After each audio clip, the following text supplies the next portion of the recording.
Welcome to the Evansville Wartime Museum. The crowd's down a little bit today, but we still have a good turnout. Thanks for being here. So let's all who can rise, please rise.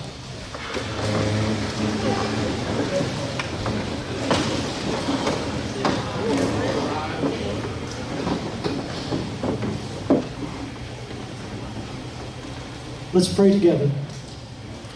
Lord, our most merciful God, the creator of all of us, the creator of everything that exists, we give you great thanks for this day. We give you great thanks for the food that we're about to receive. We give great thanks for our volunteers, for this museum, for the Bronstein Foundation. There's so much to be thankful for. And today we pray for this nation, that this nation would endorse conversation among us and resist violence, that we are a nation of peace. We pray that our leaders would guide us along these ways so that all of our days may be filled with discussion and not violence. So we ask all of this in your name. Amen. Amen.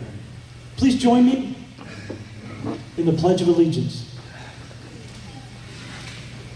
I pledge allegiance to the flag of the United States of America and to the republic for which it stands, one nation, under God, indivisible, with liberty and justice for all. Larry Head will lead us in the singing of the Star-Spangled Banner.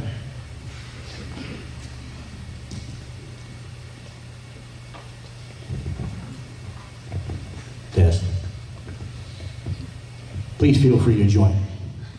Oh, say, can you see by the dawn's early light what so proudly we hailed at the twilight's last gleaming, whose broad stripes and bright stars through the perilous fight o'er the ramparts we watched were so gallantly streaming, and the rocket's red glare, the bombs bursting in air, gave proof through the night that our flag was still there.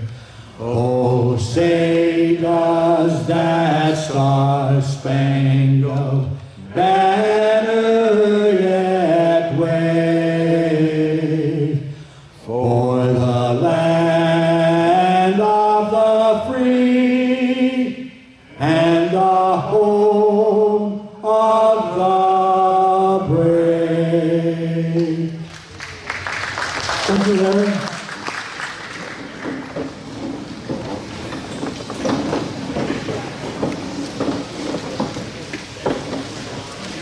There are a few things coming up in the near future at the museum I'd like to call your attention to. On the following weekend, September 27 and 28, there'll be a B-25 named Champagne Gal here at the museum. You can ride on that airplane, but you need to go to the website for the Champagne Gal rides and book your flight there.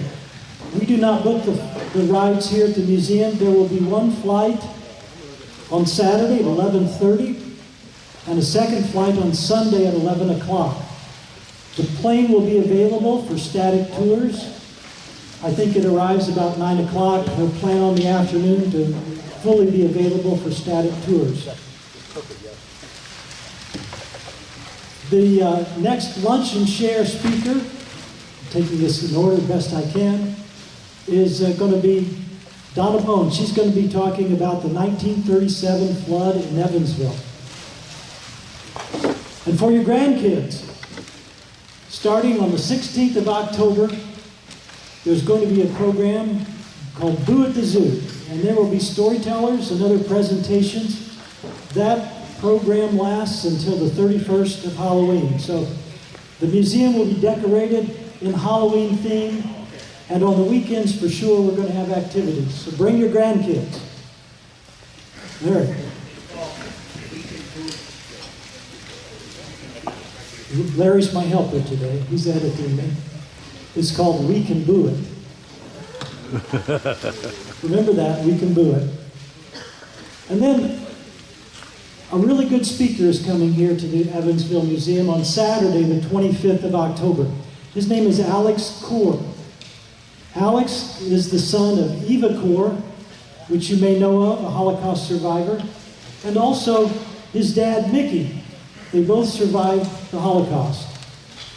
And Alex is here to celebrate his dad's 100th birthday. His dad has passed on, but he wanted to come to Evansville and celebrate with us.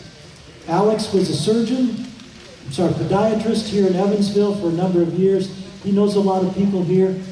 People from Terre Haute at the Candles Museum will be coming down here. Last two rows? It's a big thing.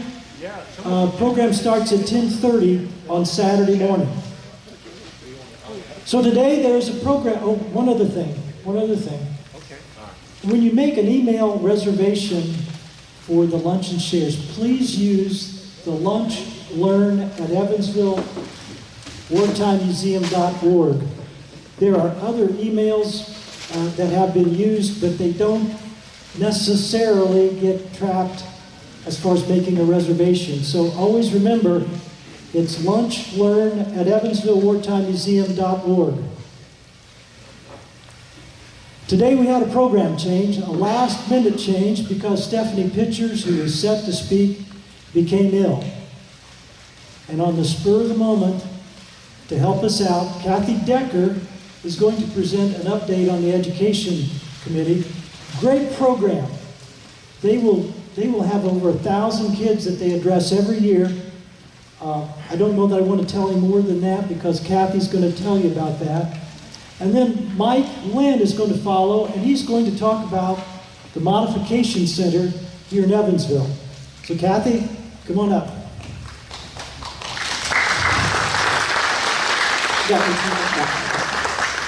Thank you, Johnny. I'm the last minute opening act here today. And as you know, when we pass that hat around, a lot of times those funds go toward our education committee. So I just wanted to take an opportunity to give you guys an update on what we're doing, how we're reaching out, how we're doing our best to teach kids about what we did here in Evansville during the war. And we have several members of our committee around here, so this is definitely a joint effort, and I am speaking for them. So we recently did, I guess last Monday, we did a really nice presentation for the EVSC, what they call their big table, because we're really trying to get more field trips here, and we were lucky enough to have them invite us. So I'm just going to go through the same presentation that I did for them, if that's okay. And then we'll have some question and answer afterwards. So we like to start out with our mission statement for the Education Committee: to educate all ages regarding how industry, home front workers, and military veterans supported our nation in times of conflict through programming and interpretation of historic narratives and artifacts. And then among the topics that we're going to be covering with the kids: World War II, home front, transportation, honor gallery, Red Cross, Rose of the Riveter. We try to get it all in the short amount of time we have these kids. We like to talk to them about the definition of freedom, how all these men went to war to save our lives and give us freedom. And specifically, we like to talk about Alan Sanderson, which I know you've all heard about. He was a very successful P-47 pilot, flew 118 missions, and was married to our wonderful Nancy Sanderson, who is the Education Committee chairperson. Back there in the back. Wave, Nancy. Thanks. We also like to talk to them about patriotism.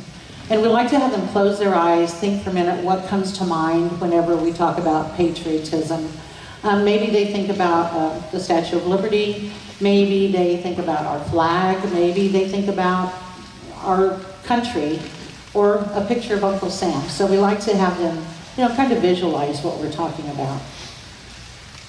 And then we jump into manufacturing in Evansville, which we all know that's what we're here for the most part. So we talk about the LSTs, made 167, more than any other shipyard in the country. We talk about the P-47s, made 6,242 of those. And of course, the kids that come in here love the P-47. That's a big attraction for them.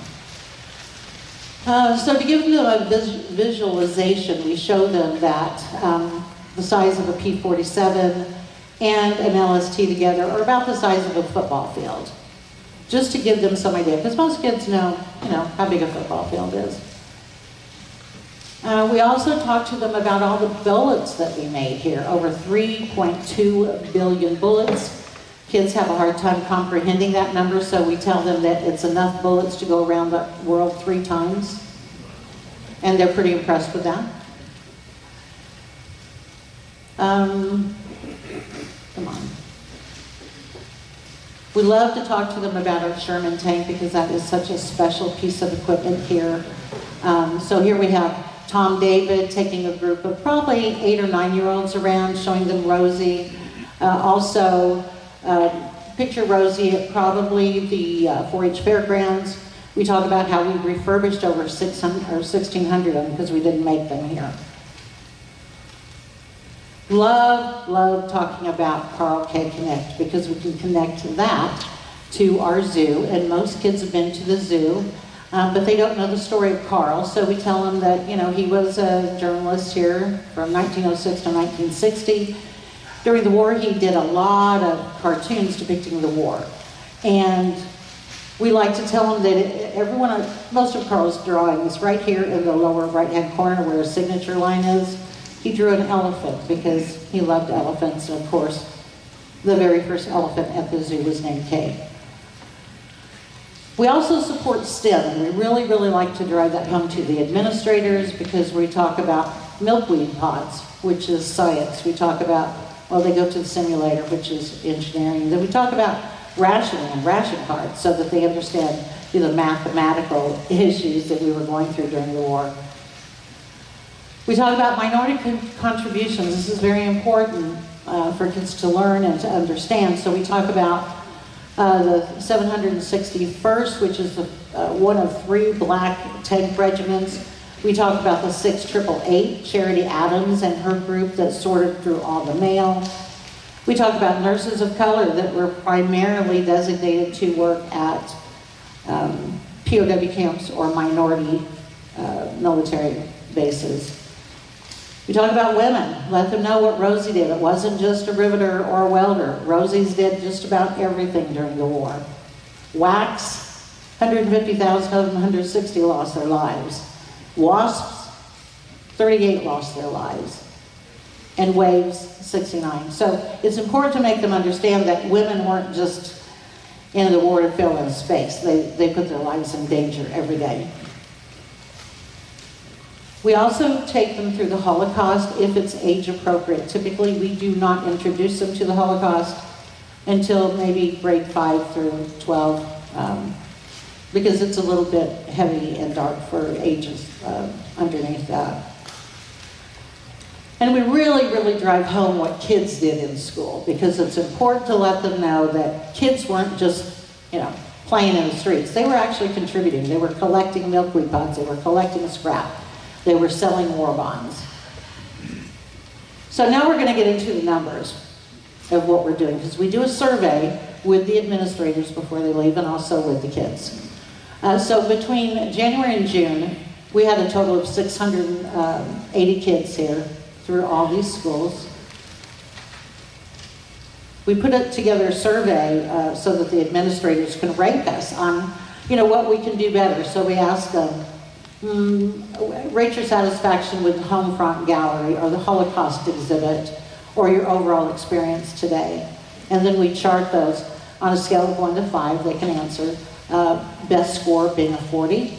And we routinely get 40, high 30s, as you can see there on our efforts with the administrators. The only thing that really knocks us down sometimes is they say that they would have had it like to have more time, but we're going off of what they tell us they can do, so that our hands are kind of tied there. But the teachers' comments, the students enjoyed all the areas, they enjoyed the simulator, visit was well organized, found it interesting to learn how impactful Evansville was during the war, on and on and on. This is just 3 of, 40 or 50 comments.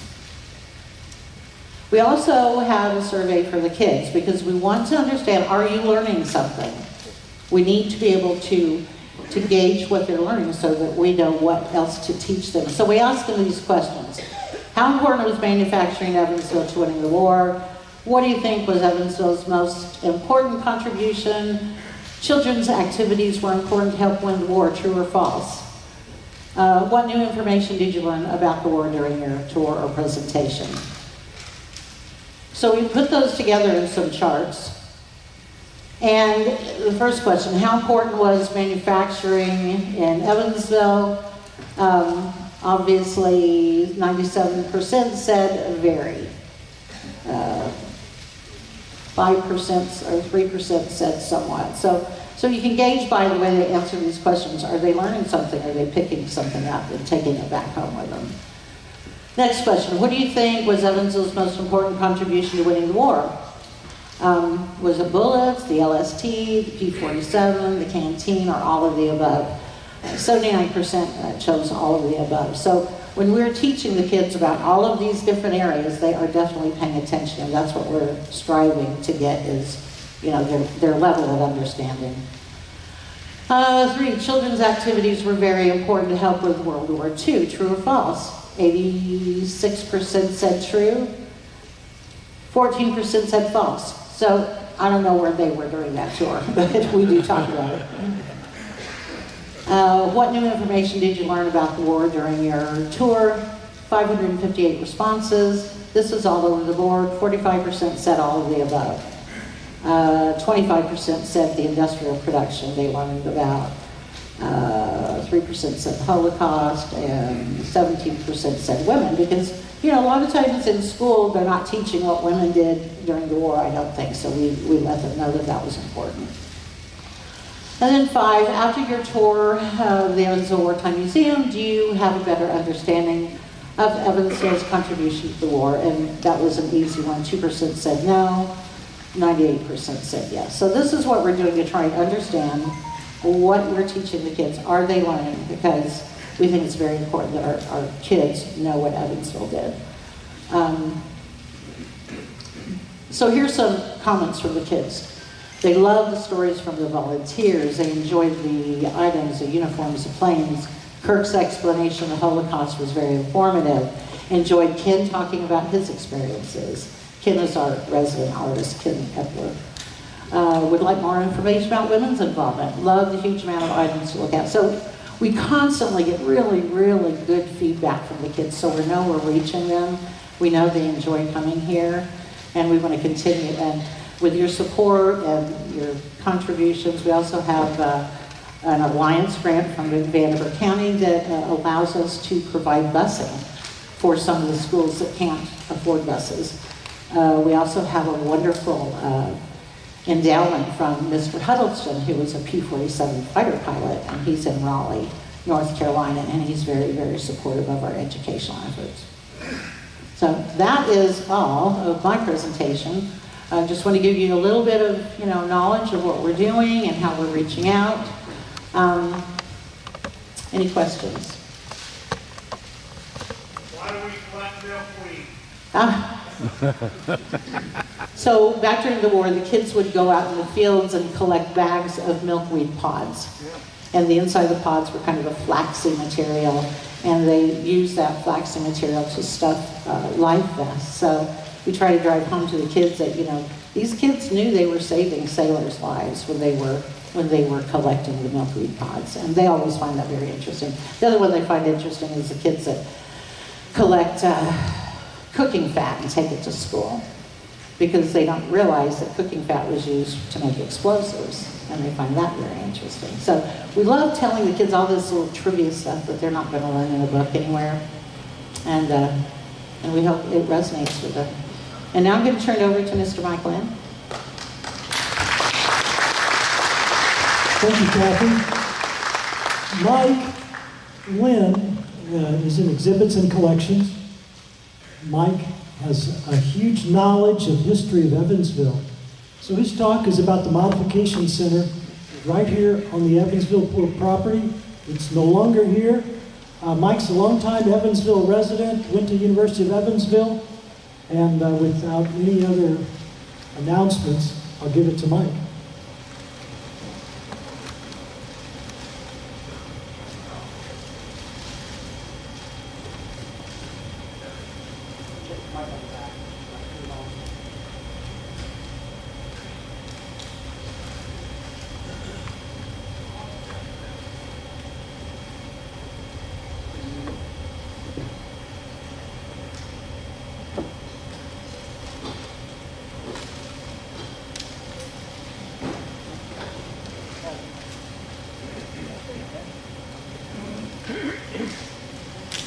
Do that.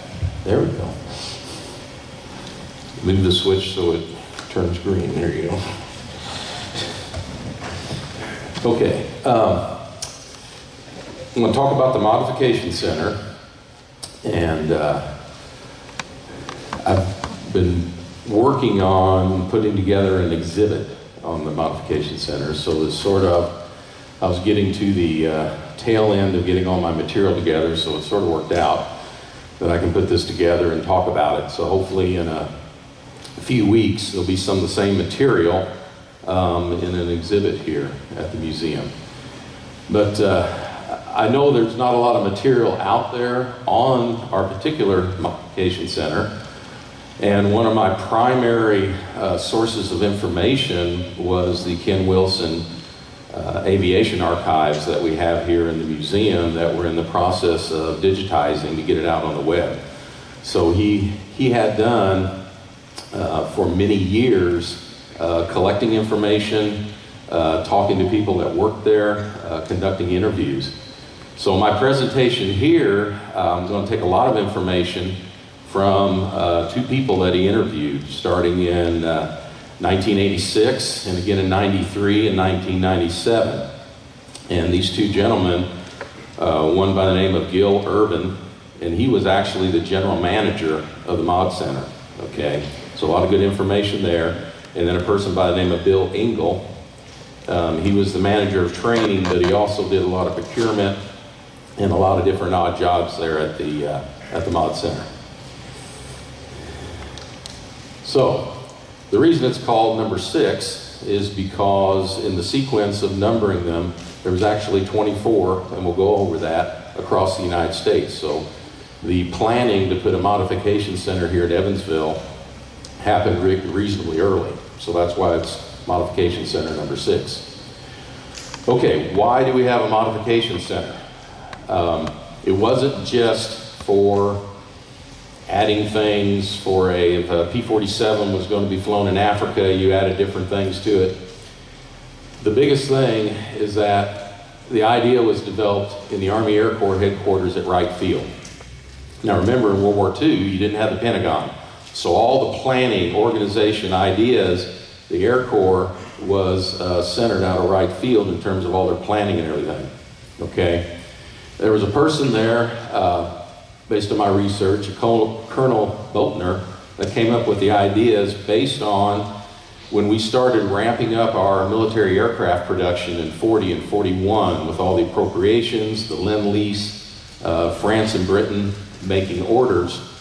They quickly learned that ramping things up, they would get a lot of reduced production by constantly introducing design changes into the assembly line. If anyone's been in manufacturing, you got everybody trained, you got everything tooled, and if you keep adding little tweaks to it, it's going to slow everything down.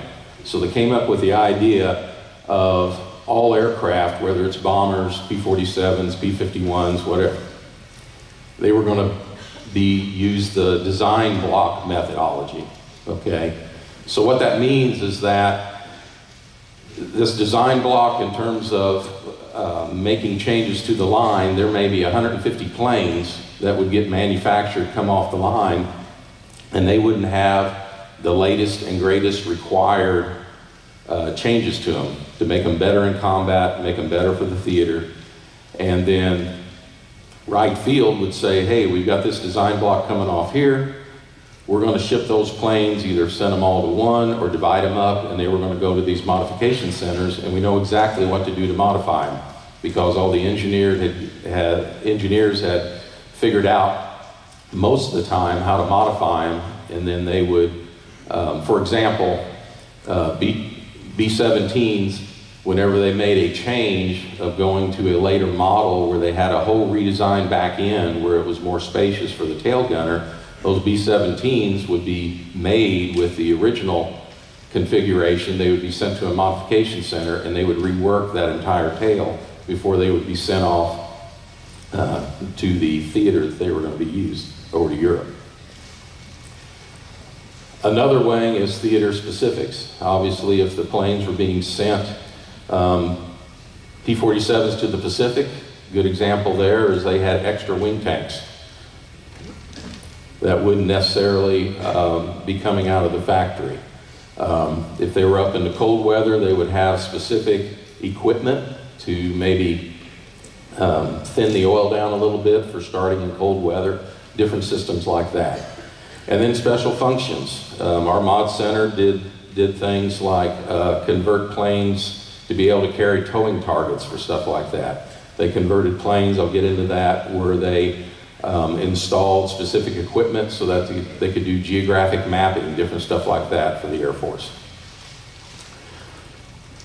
Modification centers were built at aircraft factories, just like here when Republic built this plant, they automatically added a modification center to it, and existing commercial airline maintenance hubs.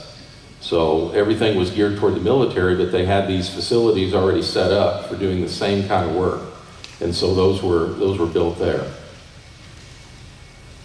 Okay, there were 24 modification centers set up all across the US, so it wasn't just Evansville. And our modification center cost a little over $1 million to build it. And that's equivalent to about $20 million in today's dollars.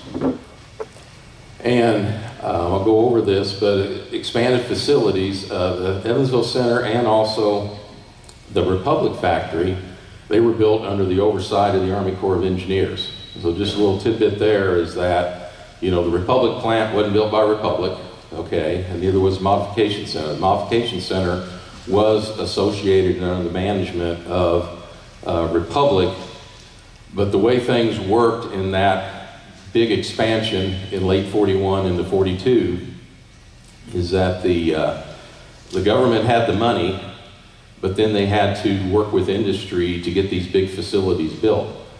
So, like the Republic factory, that was all paid for in the big contract for producing P-47s. So Republic did not have to front necessarily the money. That was all built into the cost of the planes they were going to do. And then they were able to, as part of the legislation through Congress, they were able to get the depreciation down. I know it's a little counting there, but instead of depreciating over 20 years, I think they depreciated most of these big facilities in 5 years. So it made it more conducive to these private industries to join in the war effort, okay? And then, because when they were gearing up for all this, there was a lot of companies that were saying, well, if we build these big plants, they're going to be customized to build munitions, to build war material, and we're not going to be able to use them for civilian afterwards. So those were some of the reasons that this was all done through the Army Corps of Engineers. Okay, where was the Modification Center? So I took a Google map of last year's aerial photography. This is the existing airport right here. Here is us where we're sitting here. There's your Dairy Queen. Up here, here's the airport, parking lot, the new road they made. The modification of the rail line goes up there, and then this is taken from a drawing from 1942 where they were laying out the new facilities. So there's the Modification Center. There's Republic, obviously, right there. You didn't have St. George Road going all the way through.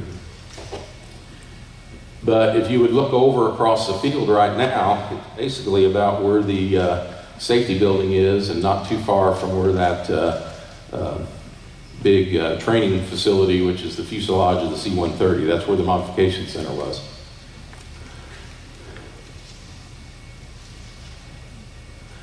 Okay, here's an aerial photograph of the plants being built back in 1942. Here's actually the Republic plant. First thing they built was this hangar right here, so they could start bringing in pieces and parts and start assembling some aircraft. Hoosier Spirit 1, that was put together before the rest of this was built. And they got a lot of the parts from Farmingdale, and they used that as the way to figure out how to make airplanes and plan for it. You see the airport here. Here's where they laid out the foundations and everything for the Mod Center. And like right over in here is where we would be. I did a little zooming here. So here, just for info, here's the Republic plant. You can see where they started to work on these 4 long big buildings here where they would do the assembly lines. You can see all the people parked there. There's that. And then here's where they were building the office buildings. Okay, so that was all going on. Estimate this to be probably late spring or early summer was this picture right here. And then over here you can see a little close-up of Modification Center. Back then, I mean, a lot of, especially younger people, have no idea what everything looked like back then, but this road went all the way over here, curved around, and the railroad track that was over here, it met up in this area. So everything's been totally reconfigured nowadays. So it's hard to imagine where that was at. And just for fun, I zoomed in on the windmill over here. So where Dairy Queen and the gas station is, that used to be a little motel by the side of 41. So if you were going from traveling along 41 going north, you could stop in here and they had little cottages there and you could stay overnight and then go on your way. So that's why it was called the windmill, okay? And you can see where 41 was 2 lanes through here, and it was 1 lane going north here, and then this is your railroad tracks. That's what it looked like back then. Okay, so the Mod Center was built in 42. It was completed in the fall. That's what it looked like. You had a huge hangar area there. This was a picture probably in 44. But you can see, this is north. You can see where that's laid out. You had buildings here, warehouse buildings, workshops, design areas, another building here, and then on each side of the building you had offices and workspaces so that they could work both. Most of the plane work was done inside the hangar. The modification center at its peak employed close to 600 employees. Okay.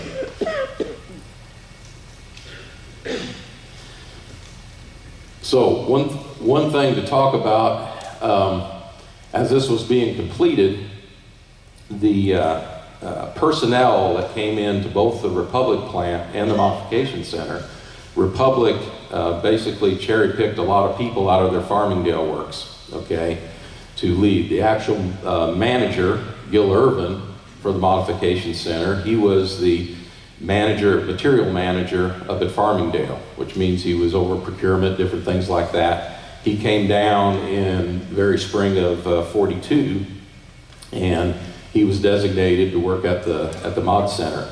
And so at that point, he had a very small team, and they started recruiting. You had to do all the hiring and get all that stuff going while the plant was being built. And then the plant wasn't finished until close to probably September, October of 42. So he had some interesting things in these transcripts.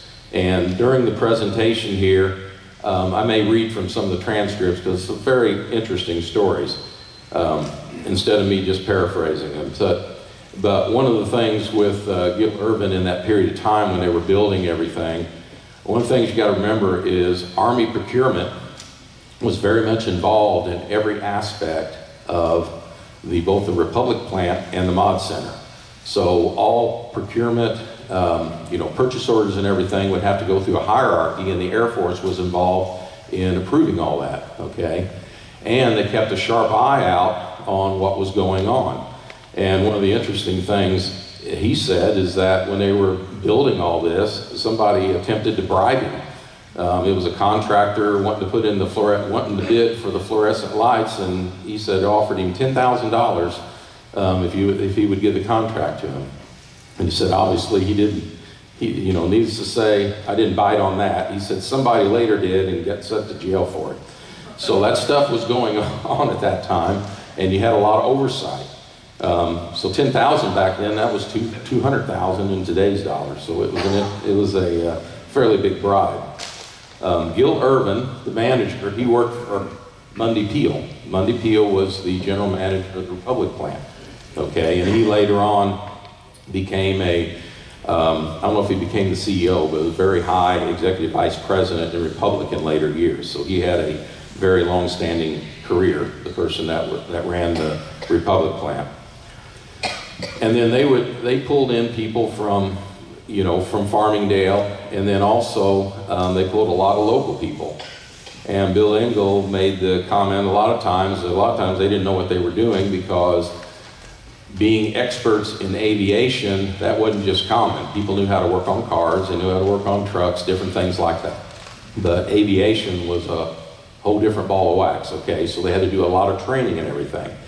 And so part of what they would do with existing people, they had to work with the main plant, but a lot of times at the beginning, it was a problem working with the main plant because they wanted to be in control of everything, and they eventually got more separation from the main plant, so they wouldn't have to have all their POs, purchase orders, go through the main plant, and it was just slowing things down. Now, they did have some relationships with the main plant. One of the stories they talked about was a guy by the name of Tully Filardo was his name, and he was a scrounger. So whenever they would get a contract in and they need some specialty parts, or they ran out of parts, he would just said, the only thing we did like about them, this is Gil Irvin, is we could go over there and scrounge all the parts we needed. We had a guy who was something else. His name was Tully Filardo. He could steal anybody blind. He would pinch things. He would run short of something and he would say, wait a minute. Half an hour later, he would come back with pockets full of it from over there. He would always wear a big coat, and he said he must have had a dozen pockets in that thing like Groucho Marx.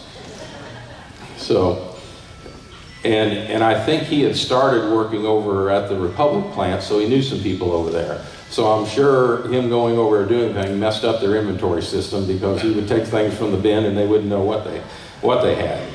So some interesting things. So this picture right here, all right, you can see a couple of the Air Force people that were overseeing things. And one thing about the modification center is all the orders would come out of Wright Field.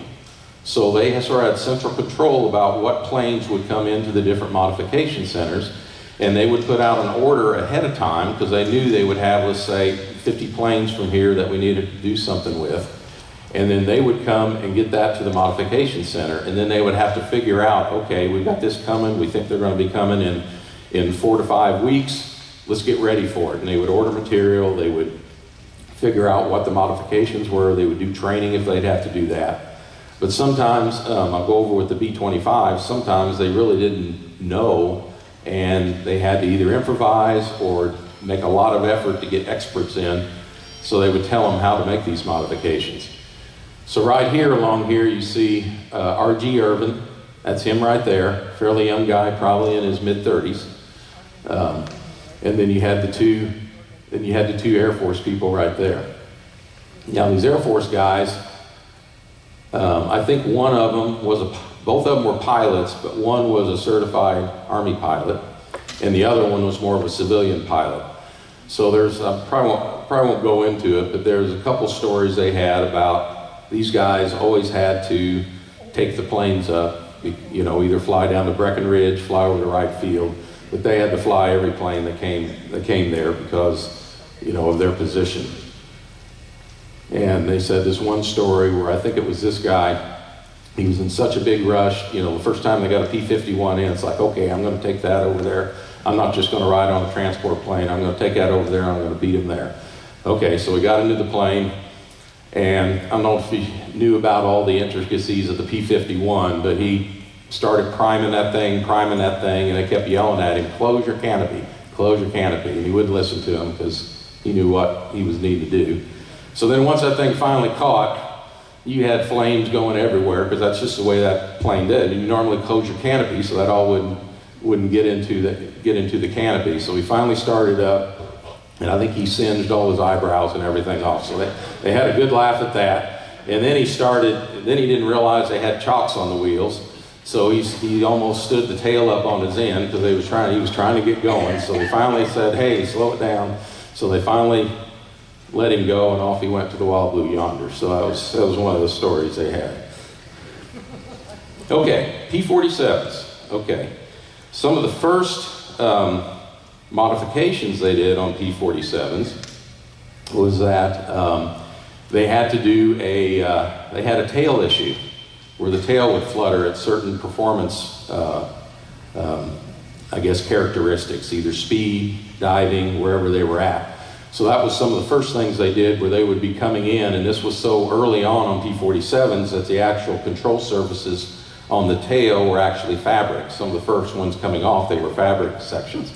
So they brought those to the modification centers, and they would get back into the plane, and they would make those required strengthening of the struts and different things like that. Another early modification was to put an oil dilution system in there so that certain times of the year that they could make the planes easier to start. So different things like that. This picture shows a P-47 that's got drop tanks on it. That was a lot of modifications they did with those. One interesting story Bill Engel talks about was that when they first started, they would pack that hangar full of planes, and they would make a point of filling up every one of those planes with gas all the way to the top, because it was extremely important to not have empty space in any of the tanks. Especially, they had issues with these, if they had any with wing tanks coming in there, they would make sure if they were doing work on them to fill them up with the liquid so you wouldn't have those fumes. He said they had one instance where a guy was welding on one of these, and they think they had paint fumes in it. And the guy did survive, but it basically blew him up into the lights of the ceiling because it exploded, so he was very lucky. So a lot of people are saying, hey, more gas in the planes in the hangar is a bad thing. And they're saying, no, that's the proper procedure. The other thing, obviously you've seen pictures in here is adding the rocket pads. And then they would also add, depending on where they were going and what the squadron mission would be, they would add the different bomb racks and attachment points and stuff. Those are some of the things that they would do for the P-47 in addition to making minor changes from these design blocks. Okay, Republic Aviation News, they had portions dealing with the Mod Center, and you've heard of Dilbert, but not Dilbert the office guy. Dilbert the Duck made it to the Aviation News plenty of times, and the motto of the Mod Center also was quick and dirty. Is get these planes out, do what you need to do, not wait for maybe pretty drawings or figure it out, get it done, and get them out to the front. So this is sort of a humorous thing where it says, remember I warned you about stopping at the Mod Center. So Dilbert the Duck's got better radio equipment, an extra turret in his tail, machine guns, and drop tanks. So that was a cartoon that came out. Okay, some of the different planes that came in. You can see, this is taken from the inside of the cockpit of a P-47, but you can see a B-29 here. A lot of P-47s lined up here, ready for modifications, and here's a B-17.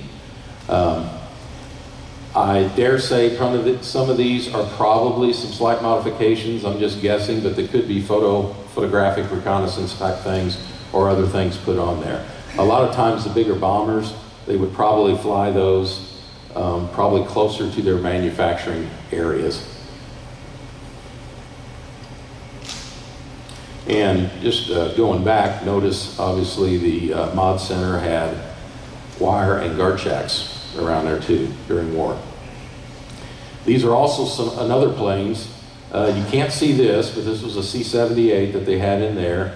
You got a UC-45B, an A-35A, that's a Vultee, and they got a lot of Vultees. I got a little story about that later on. And then this was P-38J. P-38s and P-51s we'll talk about. They were mainly modifying them for photographic reconnaissance. So P-38, they would replace most of the ordnance and machine guns in the nose and put a camera in the nose of the P-38. Okay, talking about the B-25. So B-25s were modified from, most of them from the C versions to the G and the H versions. I don't have I haven't got my research done trying to get a total count. I know at least more than 25 to 30 and maybe less than 70 were converted here at the modification center. Only what we did here was adding the 75 millimeter gun. I believe either at other modification centers or at the manufacturing facility. Most of them came out of Kansas City. They'd already have the machine guns. They would have the solid nose that would hinge up. This is a picture of B-25 GRH in the theater. Looks like in the Pacific, and that's what that would look like. Now, one of the things that whenever they got the order that they were going to convert these B-25s and put the 75 millimeter gun, the very first of them, it was basically an infantry gun. Okay, it wasn't the aircraft model that was specifically designed to put on aircraft. So the first ones they put in was an infantry 75 millimeter gun, and that's the size of the shell right there. And this actually was probably one of the first ones they converted. And I think if you, I can't zoom it in, but if you could look at this guy who's in the cockpit, that's a guy by the name of Oscar Haas, who was the head test pilot at the modification center. The Republic plant had their own test pilots, and then the modification center had another set of test pilots so they would do their flying. But I'll read you some of this narration here. And so it's like, tell me about the first G models you did. And Irwin was saying, we literally had no drawings on it when they first came in. And these were, the person who converted these in the 7th, 5th, and later 7th Air Force was Pappy Gunn, if you've heard of him. And so if you've heard of the term Kenny's Kids, down in New Guinea, they did all kinds of on-the-fly modifications to B-25s and 6s and A-20s, adding more firepower for strafing, because that was more effective than just bombing the Japanese airfields. So they had some sketches. They were good sketches. That's all we got when the first airplanes arrived. He can remember his engineer, Woody Ringroth. He was chief engineer at the time. He said, how in the heck are we expected to do this kind of job when we know nothing about the airplane and don't have any drawings? I don't want to stick my neck out and cut here when I didn't know what it was stressed for. So they called Wright Field, and they said, yeah, we've got some people that can help, but they're all tied up. So then what they ended up doing is they called Wright Field and say, look, if you want us to do this, you got to get us some experts out of Kansas City. So the Army Air Force from there called Kansas City, and boom, they got somebody out. So they were able to come in with the guy who came in, he actually had copies of the hand sketches from Pappy Gunn, and they brought him in there, and he spent a few days with their chief engineer telling him exactly, here's what you can do, here's what you can't do. Because one thing I realized when they make this conversion on there, adding all that weight in the front changes the centers of gravity of the plane. Also, the recoil of that gun, you got to make sure every time you do a recoil, you're not constantly bending something and would mess up the integrity of the aircraft. So, bear with me here. So Irvin's saying, yeah, the first installation, Oscar Haas, Jimmy Gusti, and he's forgotten who the third one was in the air game. We called over to Breckenridge and said, can we use your firing range? They said, yeah, we can clear it out for you if you give us 2 days notice. We'll give you a specific time and you'll have 1 hour. That's all we can give you. Now, another time they went out there, and I guess the wires got crossed, so they went out there to do some strafing runs, and I think the guys at Breckenridge shot back at them because they weren't cleared out yet. You had infantry training there, so it was important to coordinate that. And in the future, since they got all these planes in, they said, okay, we're not going to try to coordinate that with Breckenridge. They actually would take the planes when they're ready to test fire everything, they would fly them up to Lake Michigan and make a day trip about it, and then they would fire the gun over Lake Michigan is how they would test it. But anyway, the first time they fired the gun. So I can remember discussing with Oscar before we went in, at what altitude should we fire this first one at. He decided it was going to be 1,000 feet. We didn't want to go down any lower at that point because we didn't know enough about everything. I can't remember which one of the other pilots was a co-pilot. Oscar was flying it at the time. We got out over the firing range at Breckenridge, and Oscar hollered back to Jimmy Gustini, "Pull the lanyard, Jimmy, pull the lanyard." Okay. So they fired it, and just like the field gun, you yanked on the lanyard. Oscar said all of a sudden the whole nose of the airplane was engulfed in flame. He said it was more smoke than flame, though. His vision was definitely obscured. Let's put it that way. And then the tape, I think, had some laughter on it. He couldn't imagine what had happened, so they had to on all the future ones, they had to engineer and put a shroud to dampen the muzzle blast so that you wouldn't get all that smoke in the muzzle blast whenever you would fire that.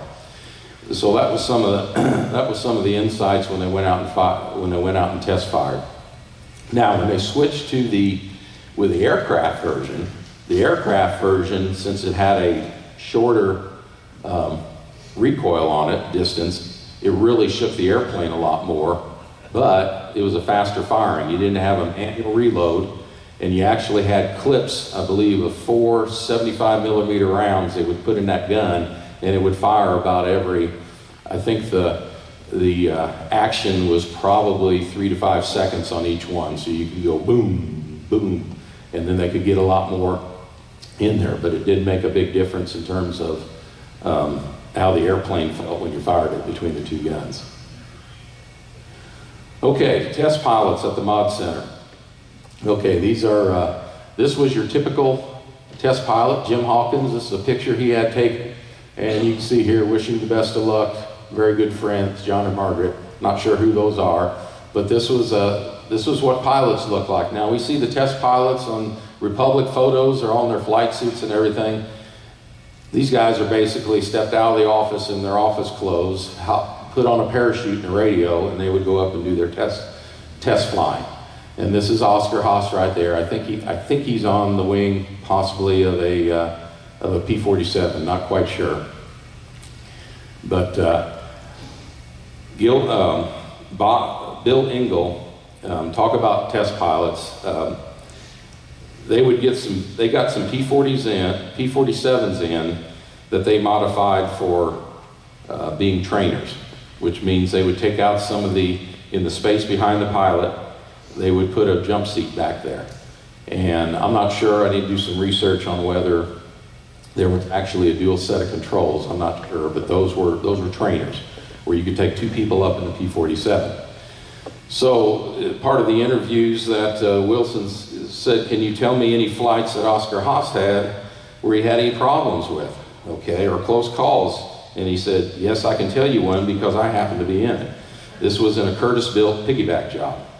So Curtiss, if you look on our chart in the back, Curtiss did build some P-47s, not very many of them, but they had gotten these Curtiss-built ones in because they had to finish them up and fix them because they said the aluminum work on those planes were horrible.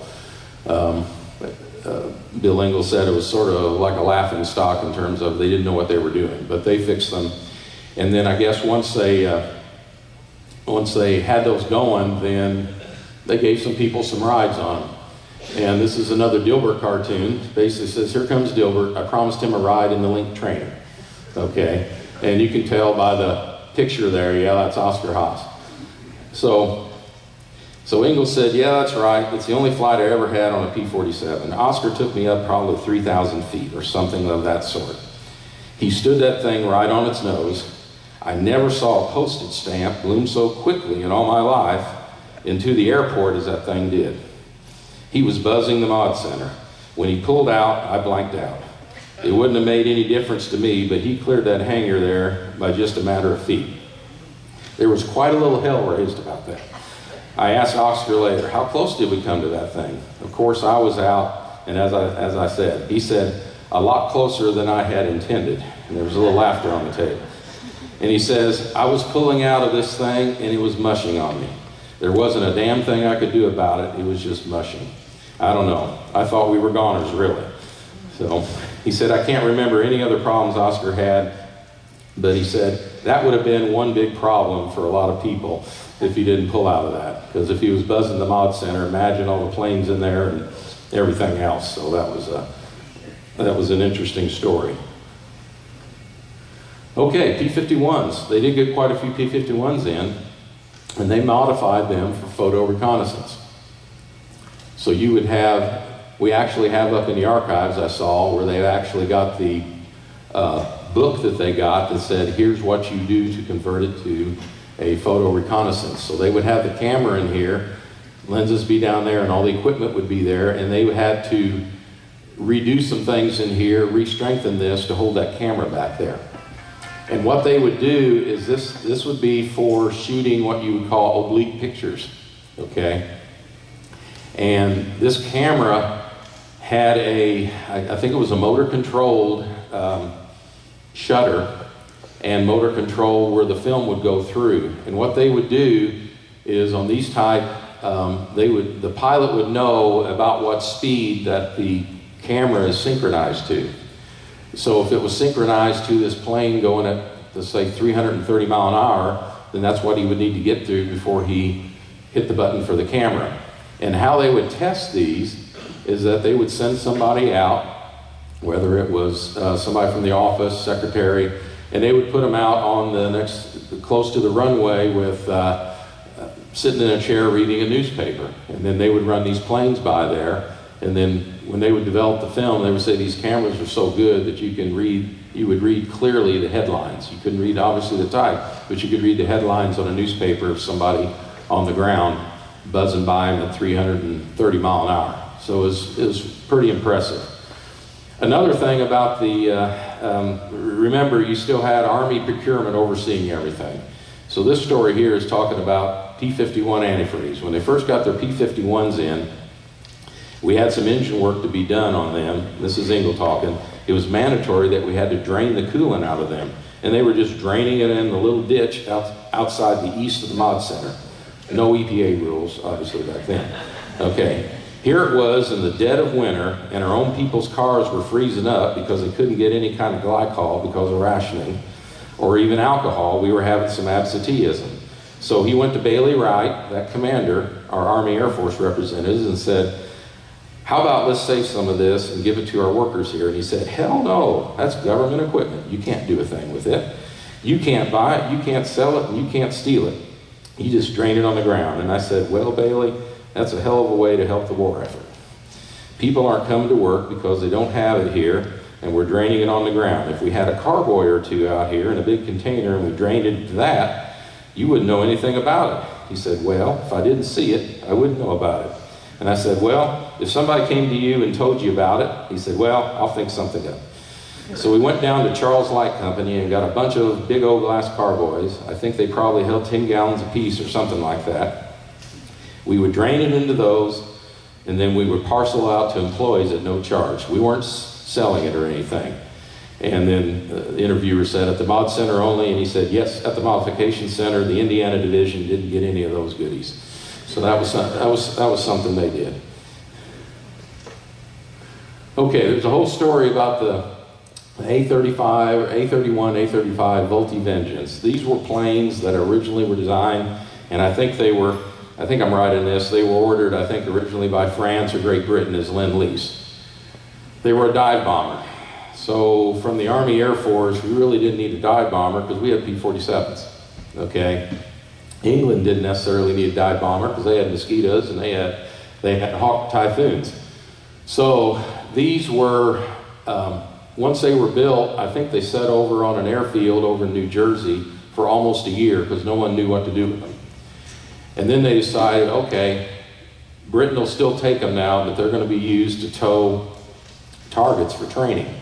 So then people learning to do some form of gunnery combat can practice with these. So they flew them out from New Jersey, had them parked here, and over half of them had engine problems because they didn't pickle them right at New Jersey, and the engines were just, they were in sad shape. So they first had to, all they did was add places for the towing cables to go, but they had to do engine work on almost, I think, 25 of them. And they had issues, and they had some issues there getting parts and everything. But this is the Vultee Vengeance. And there's a picture of one, and you notice it's got the, doesn't have a U.S. Star on it there. It's got a different one. And, you know, I guess to say it nicely, that was an example of a, you could say, a dog of a plane in World War II. They couldn't find I don't think it was fast enough. Dive bombing, like I said, we had other planes that could do the same job better. Here's a picture of the probably a day shift. You know, they had 600 employees working around the clock when they did have a job there to do. But you can see all the personnel there out there. Based on that story about Tully, Florado, I think that's him there, but I'm probably guessing. You know, he's got the overcoat and he sort of looks a little shady. Okay, here's some more. There's Oscar Haas again, but with the P-51s. And then right here, that's him with, these aren't test pilots, but these are some of the key people that actually made the Mod Center work. These are your line mechanics and line chiefs, that they would be the key people for organizing and figuring out and supervising the employees actually doing the work, and then making sure things were done right. Now what's interesting is, you know, I'm sure none of you have seen some of these pictures, but the aviation archives over, you know, those 30, 40 years that he was collecting all this information, these were photos and different things from different people that he's talked to, that he mailed requests to and stuff like that. So once we get that collection digitized, it's definitely worth, you know, looking things up. A lot of interesting information. Okay, so what happened after the war? Well, the Mod Center was closed in late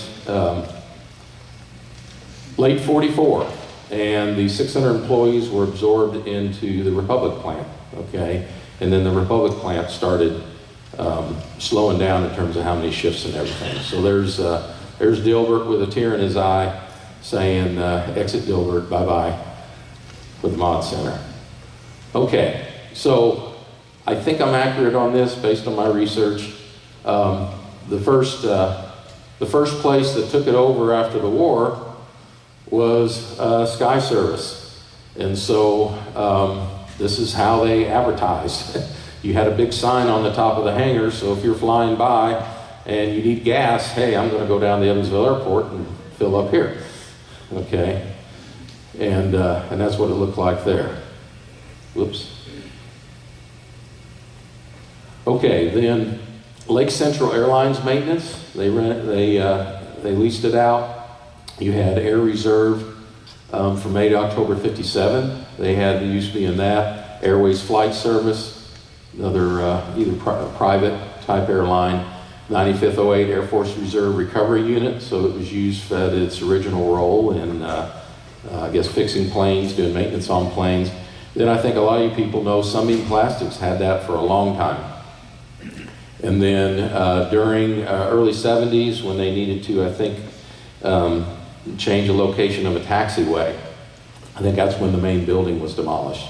And then we all know all the work that was done when they upgraded the airport. And that's why the area doesn't look recognizable at all, because they did all that change for the new terminal, lengthened the runway and all that work. So just a short notice in a nutshell, that's the talking about the modification center. Do I have anybody have any questions that I could maybe answer? If you've got a question, raise your hand and I'll come out and get your question. Brian? Got a few. So we'll let John get over there so everybody can hear your question.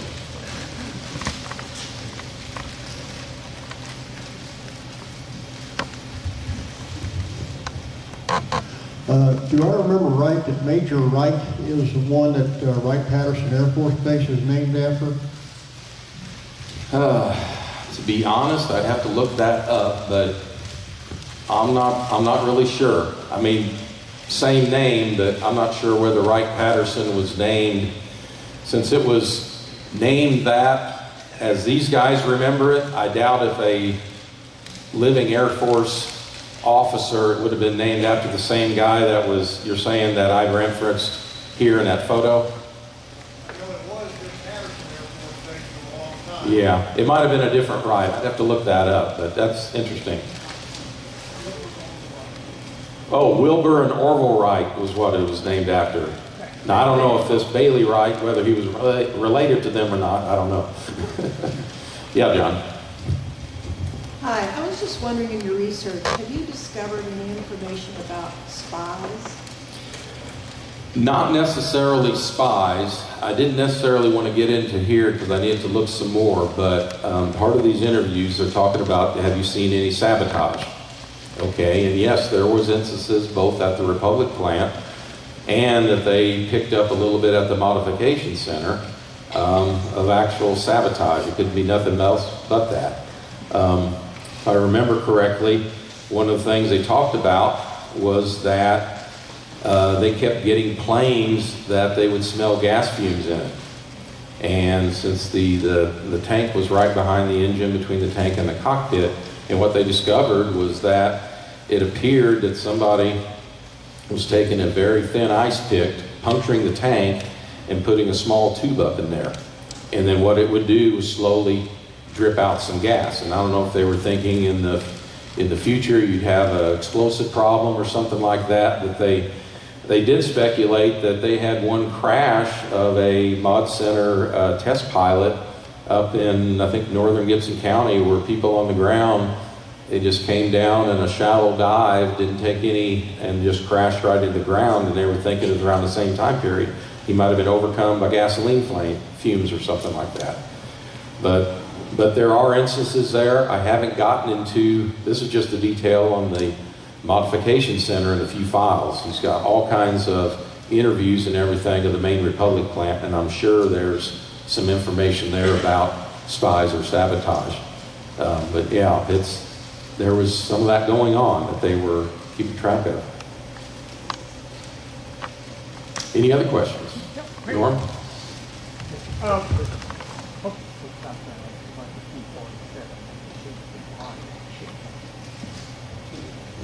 Yeah, okay, the P-47, you know, you had the ratchet thing, and so they had to remodel and redo the plane from the cockpit to the tail to go to the bubble. Now, when did they do that? And did they do that at Republic, or where did they do that originally? Well, I'm doing a little bit of speculation, but I know going to the bubble first, you had a lot of planes actually go out and go into theater without that ridge being there.